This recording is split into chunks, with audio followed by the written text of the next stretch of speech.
Dan pemirsa, kita akan lanjutkan apa kabar Indonesia malam akhir pekan dengan berbincang kalau mungkin ada melihat di layar kaca sudah ada Pak Sadra Nababan, mantan pilot Garuda. Lalu kemudian ada Profesor Marjono Siswo Surwano, investigator senior KNKT. Lalu ada Pak Tatang Zainuddin, Direktur Operasi dan Pelatihan Basarnas. Dan di Makassar kita juga tersambung dengan Marsikal Madya Purnawirawan Basri Sidabi, anggota Komisi 1 DPR RI. Ini juga menarik pemirsa karena ada statement atau analisa yang diungkapkan oleh Presiden Republik Indonesia ketiga, yaitu Profesor B.J. Habibie, yang kita punya wawancara eksklusif dengan beliau. Nanti kita akan tampilkan untuk Anda sesaat lagi. Tetap bersama kami.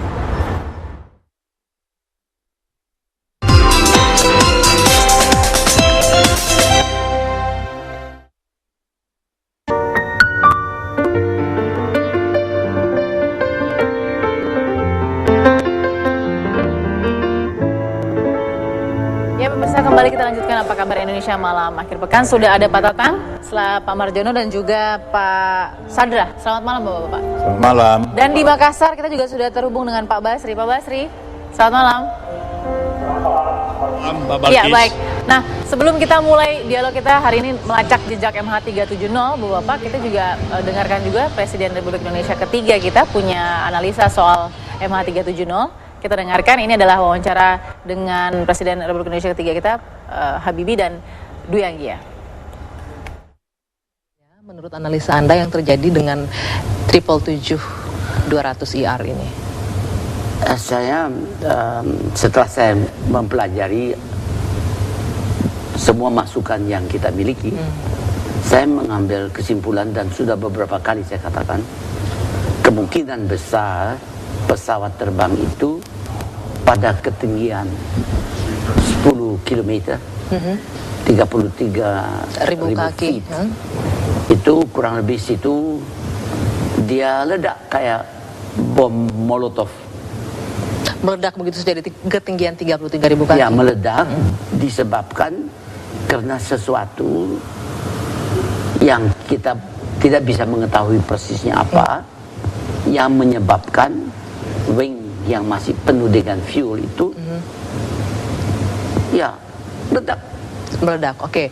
Karena itu pada ketinggian tersebut dia meledak, yang akibatnya semua keping-keping hancur berkeping-keping, berkeping-keping dan pergi ke samudra itu ya, penjuru samudra. Oke.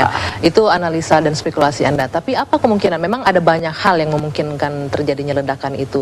Tapi untuk Boeing 777-200ER ini, ada tidak sih yang celah kalau memang pesawat ini punya kelemahan bisa meledak? Karena ini ya disebabkan bukan pesawat terbangnya. Bukan dari pesawatnya, bukan. Dari eksternal, dari luar pesawat saya itu. Saya tidak tahu dari mana.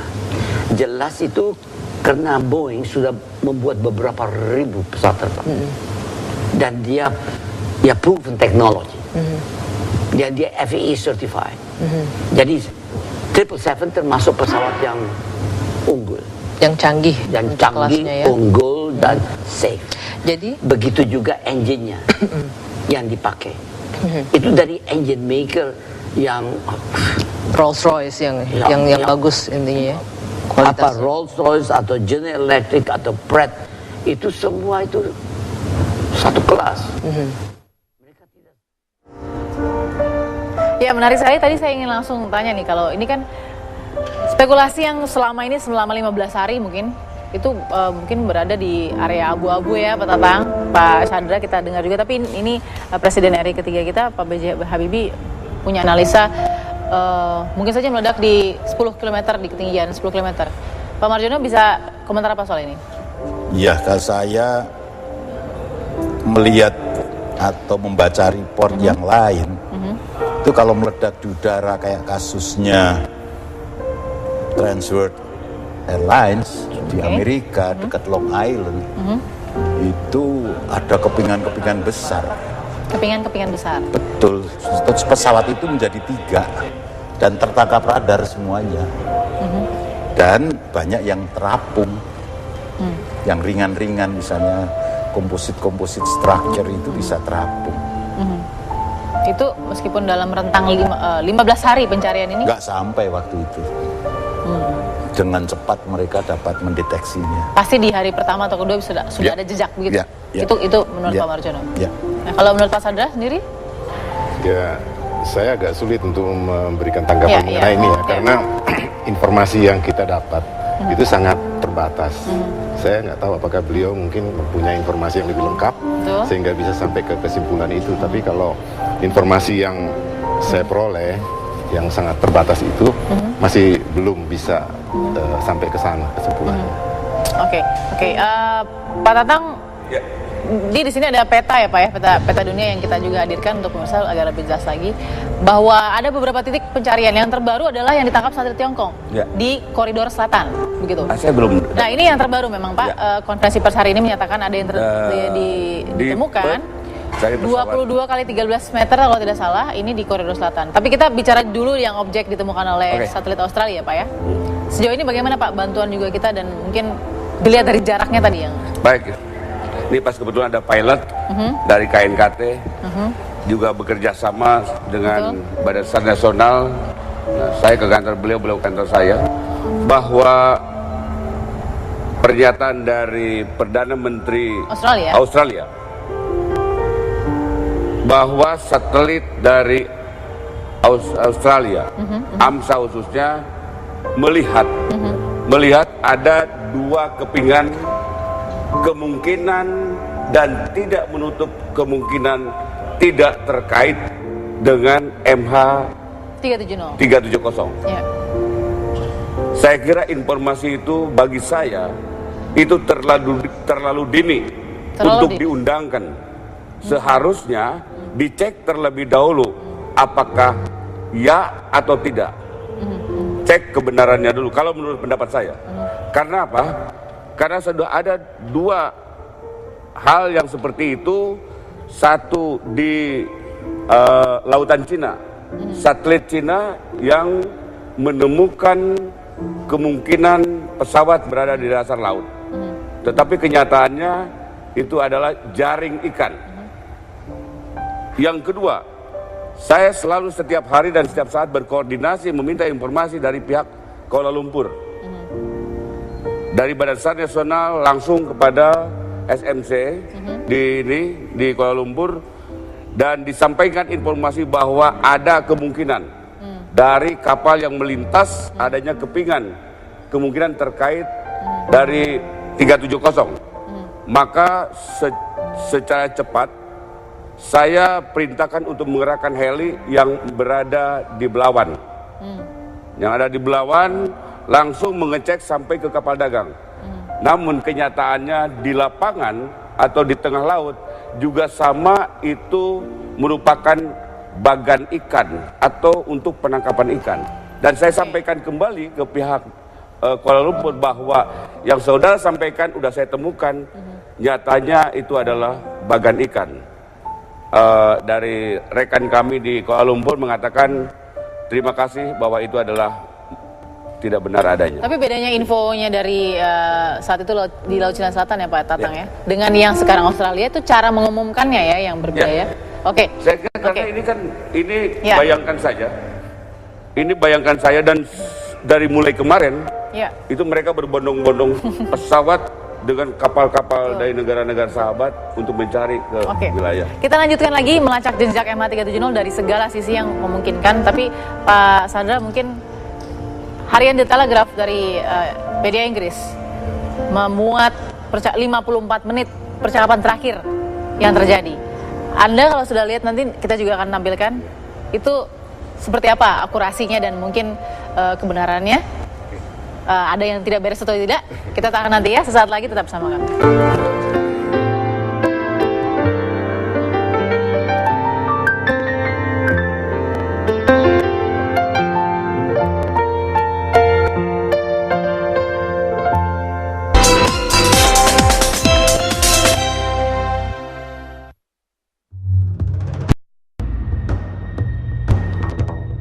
Harian Telegraph dari Inggris merilis transkrip percakapan pilot pesawat Malaysia Airlines MH370 dengan tower Bandara Kuala Lumpur, Malaysia. Dalam isi percakapan itu, terlihat bahwa pilot MH370, Farid Abdul Hamid, berkomunikasi selama 54 menit sebelum lepas landas. Percakapan komunikasi tersebut dimulai pada saat landasan pacu ketika pesawat MH370 akan lepas landas.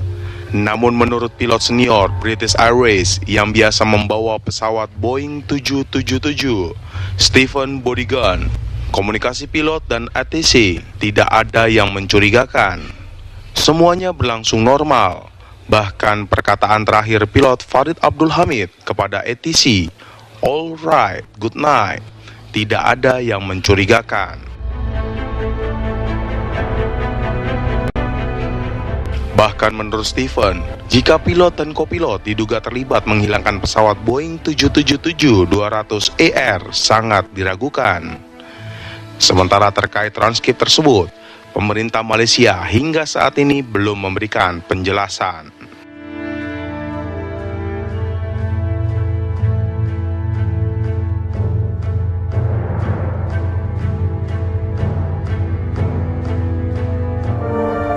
Dari harian di Telegraph, sebenarnya kalau Pak Sadra bisa berkomentar sedikit, ada 54 menit percakapan yang keluar begitu di media, Pak. Kita belum mendengar suaranya ya, tetapi transkripnya juga kita nggak bisa baca dengan jelas. Tapi saya tidak melihat bahwa transkrip ini bisa membantu di dalam pencarian. Seandainya misalnya transkrip ini benar ya, karena kalau secara etika itu sebetulnya ini adalah domain daripada tim investigasi, belum bisa dikeluarkan. Tetapi kalaupun itu misalnya ada mengandung unsur-unsur kebenaran, maka saya melihat tidak ada bantuan yang berarti bagaimana kita bisa melacak keberadaan daripada MH370 ini. Oke, kembali mencari tanpa petunjuk saat ini yang belum jelas. Tadi kalau Pak Marjono punya analisa atau komentar soal bagaimana Pak B.J. Habibie mengatakan kemungkinan pesawat meledak di ketinggian 10 km, Pak Basri punya analisa lain atau komentar lain Pak soal ini? Soal yang dikatakan oleh Pak B.J. Habibie?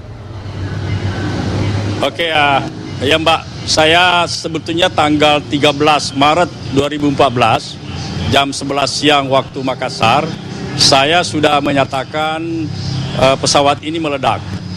Ditanya oleh Detikom. Jadi pendapat saya, analisanya begini, kalau setiap kecelakaan pesawat itu 80% itu adalah pilot error atau human error. Yang kedua 15% kira-kira adalah technical error. Yang ketiga adalah media. Apabila kita telusuri bahwa media weather misalnya, weathernya bagus. Kalau technical itu juga begitu, karena pilot pasti ada waktu untuk menyampaikan namanya call distress atau emergency. Yang sudah banyak yang menyampaikan di situ para pilot, yang misalnya mayday, mayday, mayday. Nah, sehingga pesawat tidak kedengaran lagi atau pilotnya tidak sempat menyampaikan emergency, berarti pendapat saya tanggal 13 itu ledakan. Nah, ledakannya itu dari mana? Nah, ini perlu dianalisa, Mbak Valskis. Kalau dikatakan oleh Pak Marjono, kalau terjadi ledakan di udara, berarti ada pecahan atau serpian yang berukuran besar yang bisa ditangkap oleh radar, Pak Basri. Jadi begini, ledakan itu tergantung apakah diledakan dengan ada benda bom misalnya atau ledakan biasa. Kalau ledakan bom itu tergantung berapa banyak bom yang dipakai, berapa eksplosifnya. Sehingga kalau ledakannya lebih besar, ya sangat berkeping-keping. Jadi pasti tidak ada yang besar, pasti kecil. Dan termasuk mungkin manusia tidak ada yang utuh. Sehingga pasti susah untuk dicari. Nah, itu kira-kira pendapat saya. Jadi Pak Basri masih satu suara begitu ya Pak dengan Presiden Republik Indonesia ketiga kita, Pak B.J. Habibie? Betul, jadi saya lah yang mendapatkan pendapat pertama tanggal 13 mengatakan itu terjadi ledakan karena pilotnya saya percaya tidak ada macam-macam, sehingga dia sudah pilot senior sehingga dia pasti melaksanakan tugas secara profesional. Dan tanggal 15 baru Perdana Menteri Najib, Perdana Menteri Malaysia menyatakan bahwa itu kemungkinan dibajak. Nah, saya juga sangat prihatin kenapa Perdana Menteri atau Menteri Perhubungan Malaysia tidak percaya radar-radar Angkatan Udara Malaysia, juga Angkatan Udara Thailand. Jadi pertama-tama sehingga pencariannya itu tetap di Laut Cina, yang seharusnya percaya tangkapan radar atau air defense Malaysia agar bisa dicari di tempat yang dia katakan itu. Ya. Ya, baik. Pak Marjono, ada ya mungkin atau mungkin analisa dari Pak Basri juga ini sebenarnya bisa kita tampung juga, tapi bagaimana Pak ya kalau misalnya memang dari tanggal 13 bahkan Pak Basri sudah mengatakan bisa jadi ini ledakan nih karena radar semua tidak ada yang menangkap gitu paling tidak. Iya, kalau ya itulah. Kalau pengalaman Adam Air saja, yang jelas-jelas itu masuk ke laut. Ya. Kemudian beberapa hari kemudian, yang namanya table tray atau meja yang di depan penumpang itu pelan-pelan terapung ke atas. Dan akhirnya terdampar di pantai. Itulah yang menjadi clues yang penting bahwa pesawatnya masuk di situ. Nah, jadi kayaknya harusnya kita, ya lautan begitu luas, tetapi cobalah kita lihat pasti suatu ketika ada yang terapung kalau memang masuk ke laut. Tadi Pak Marjono, kalau dalam serpihan besar bisa saja tidak kemudian justru tenggelam terbawa dengan...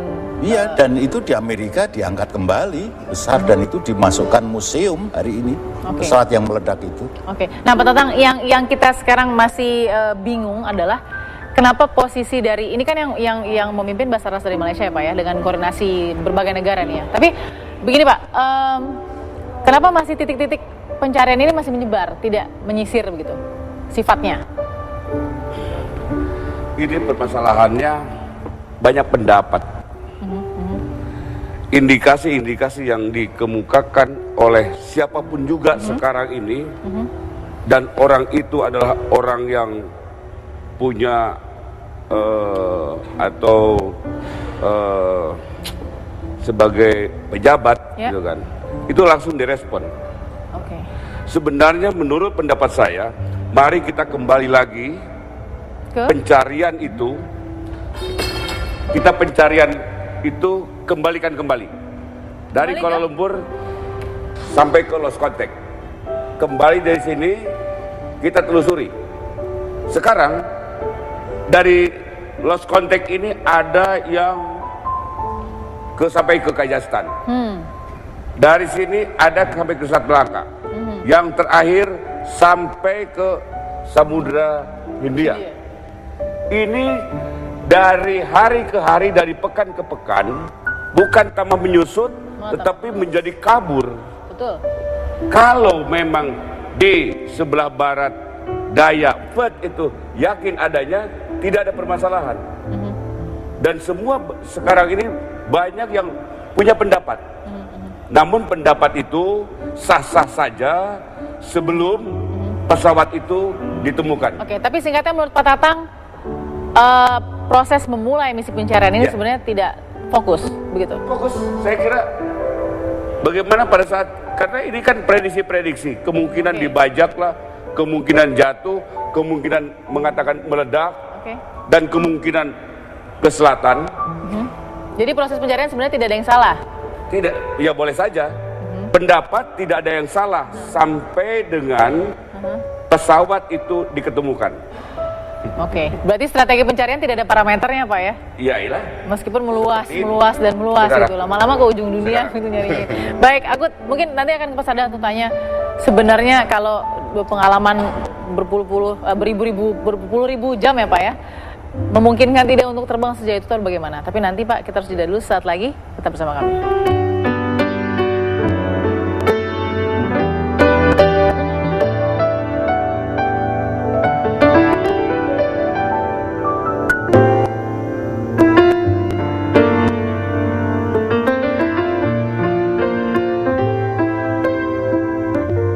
Jejak MH370 di hari ke-15 ini, yang kalau tadi kata Pak Tatang semakin meluas daerah pencariannya, ini justru semakin menyulitkan. Tadi saya ingin ke Pak Sadar, harapan adalah pada alat-alat yang mungkin terpasang pada pesawat, mungkin salah satunya adalah beacon ya, yang mungkin akan bisa standby 30 hari sampai lebih, tergantung dengan keadaan, baterainya dan lain-lain. Kalau Bapak melihat dari rute-rute nih yang tadi dikatakan Pak Tatang, dari sini ke sana, dan sekarang yang terbaru di koridor selatan ya Pak ya?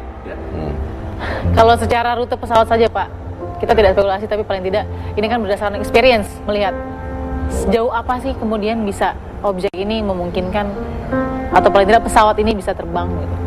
Ya, jadi kan informasi yang kita dapat ini di samping terbatas sekali juga terlalu banyak sekali. Ada yang kontradiktif gitu ya. Betul. Jadi sebetulnya yang saya ingin ketahui itu adalah bagaimana waktu dia di-handle sebelum berangkat. Betul. Ground handlingnya saya nggak tahu apakah sudah diperiksa dan hasil pemeriksaannya bagaimana. Yang saya tahu kan rumah pilotnya yang diperiksa sama co-pilotnya. Tapi kalau ground handling ini belum pernah. Karena apa? Ada kenyataan 4 penumpang yang tidak jadi berangkat.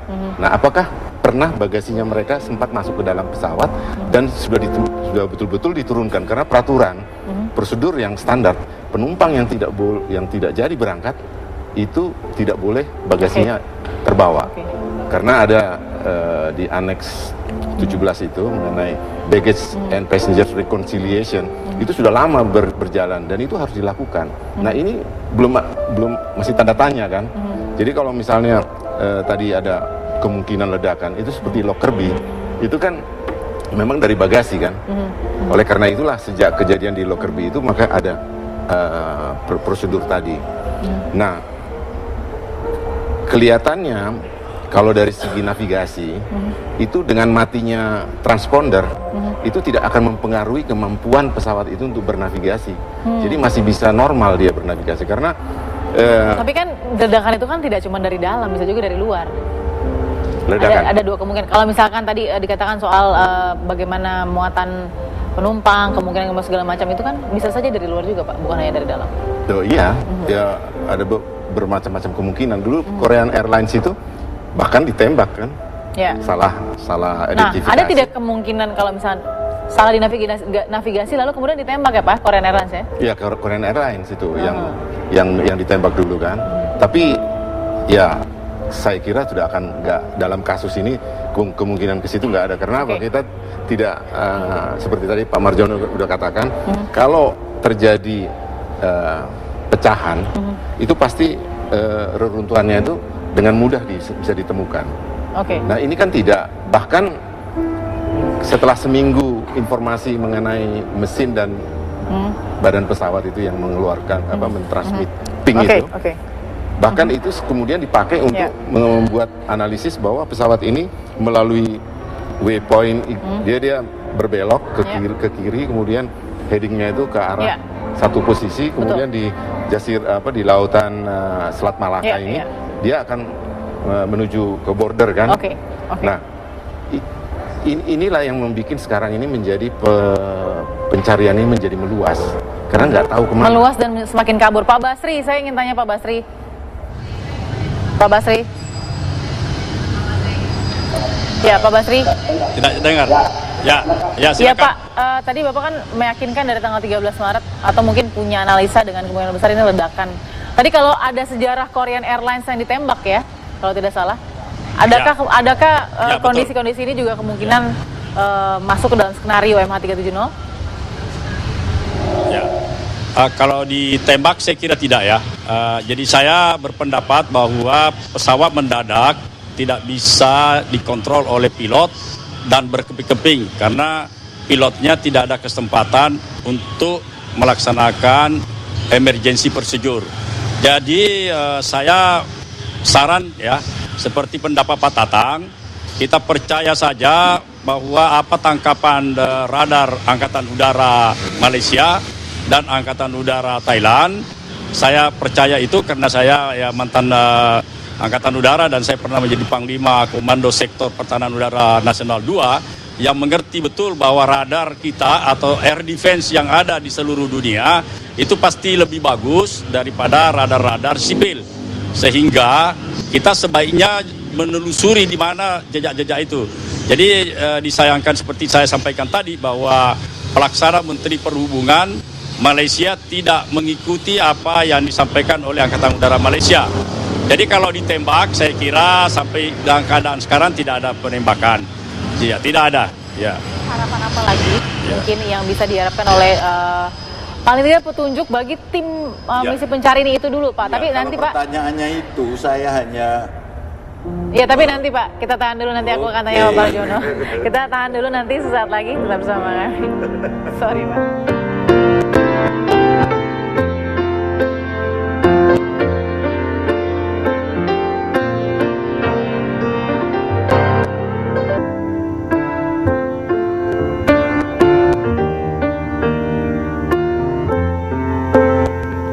Ya, terakhir yang paling bisa membantu adalah sebenarnya diharapkan dari data mesin untuk mengetahui apakah pesawatnya mendarat, menabrak atau bagaimana. Tapi Pak Marjono mengatakan ada tidak Pak selain alat-alat yang lain yang tidak mati yang bisa diharapkan untuk. Jadi begini, dilaporkan ya, diceritakan bahwa ECARS itu menangkap sinyal dan sinyal itu dua macam. Satu adalah perihal engine dikirim ke Rolls-Royce. Satu mengenai pesawatnya sendiri dikirimkan ke Boeing, ke aircraft manufacturer. Dan itu menunjukkan adalah beberapa waktu, saya nggak tahu persis saatnya, apakah itu 2 jam atau 3 jam setelah transponder mati. Itu berarti engine maupun pesawat masih intact. Mohon konfirmasi dari ini artinya apa nih Pak kalau dari KNKT sendiri? Kami tidak. Iya, kita tidak ini ya. Betul. Tapi paling tidak artinya mendekati seperti apa? Iya, artinya masih terbang. Masih terbang dan masih utuh. Masih terbang. Oke. Pada Baik. saat laporan Menarik. itu. Pada saat laporan itu. Karena kan data itu sebenarnya online Pak. Kalau yang saya ketahui. Benar. Benar kan? Online kan? Berarti real time. Otomatis ya. Ya, oke. Yes. Pak Basri, ada komentar Pak soal data mesin yang dimiliki oleh Rolls-Royce dan juga Boeing sebagai pembuat mesin dan juga sebagai aircraft manufacturer. Saya tidak dengar apa yang disampaikan oleh para pembicara tadi. Apanya mesin, tentang mesin, kenapa? Ya, tadi kan harapannya ada kepada data mesin yang dipegang Rolls-Royce dan juga Boeing sebagai manufacturer, Pak. Aircraft manufacturer. Oke. Ya, saya berpendapat ya, kalau pesawat sudah dinyatakan layak untuk terbang, itu dan penerbangnya sudah start engine dan sudah take off dan sudah 2 jam, tidak ada laporan, ada kerusakan, ada apa, berarti semua mesin atau engine pesawat itu dalam keadaan yang baik. Jadi saya tetap percaya karena penerbang itu senior, sudah kurang lebih 25 tahun. Dan sampai hari ini data apakah dia ada kaitan dengan sabotase apa dan sebagainya sampai sekarang kan belum ada. Jadi saya mengatakan engine itu tidak ada persoalan, tidak ada masalah kalau mesin yang ada dan di juga pesawat data itu. dari Boeing sendiri kan belum keluar sebenarnya, Pak Basri. Ya, data sekarang kan kita kejar aja sekarang Pak, karena begini, dalam pengalaman saya ya sebagai penerbang ya kurang lebih 5.000 jam terbang saya di pesawat tempur F-16 dan semuanya sudah canggih, saya kira sudah sama. Jadi di situ semua kontrol, semua apa yang ada kondisi mesin itu tercatat dan bisa dilihat di panel, bisa dilihat di indikator-indikator yang ada. Jadi tidak, saya percaya pasti bagus. Ya. Baik, terakhir saya kasih Pak Tatang, walaupun menyebar dan semakin kabur, tapi menurut Bapak di hari ke-16 besok bagaimana Pak pencarian? Seharusnya dilakukan. Ya begini, bagi saya dengan banyaknya kepedulian negara-negara yang melakukan pencarian kemanusiaan, ini mudah-mudahan dapat diketemukan. Mudah-mudahan 10-15 hari ke depan pesawat tersebut bisa diketemukan. Dan juga saya menyampaikan kepada rekan-rekan dari negara-negara sahabat yang melakukan pencarian di wilayah Samudra Hindia, waspadai dengan adanya badai siklon yang sekarang bergerak dari wilayah dari selatan Pulau Jawa mengarah ke barat daya sampai ke Pulau Christmas dan kepada posisi tersebut. Baik, terima kasih Pak. Informasinya mudah-mudahan ini juga dicatat penting oleh 26 negara dan mungkin yang sedang standby saat ini Pak ya. Terima kasih Pak Tatang, terima kasih Pak Sadra, terima kasih Pak Marjono, terima kasih juga Pak Basri dari Makassar sudah bergabung dengan kami di Apa Kabar Indonesia Malam Akhir Pekan, dan ini jadi akhir dari jumpa kita. Saya Bagus Manisang, selamat malam, sampai jumpa.